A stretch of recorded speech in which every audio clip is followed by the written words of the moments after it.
Hello, Google Chrome. How to automatically open a favorite website every time you open the Google Chrome browser. 3 dots.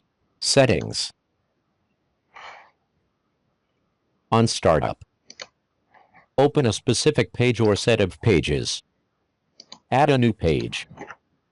Enter your favorite website address. I frequently visit YouTube.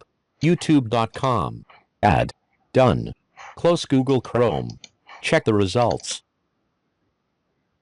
The browser automatically opens YouTube every time I launch it. Thank you for watching. Don't forget to like and subscribe. Google Chrome lets you open multiple favorite websites every time you launch it. Add a new page. I also frequently visit Amazon. Amazon.com. Add. Close Google Chrome. Check the results.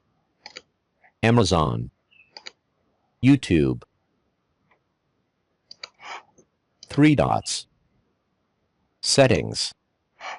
On startup, you can add or remove a website as you want.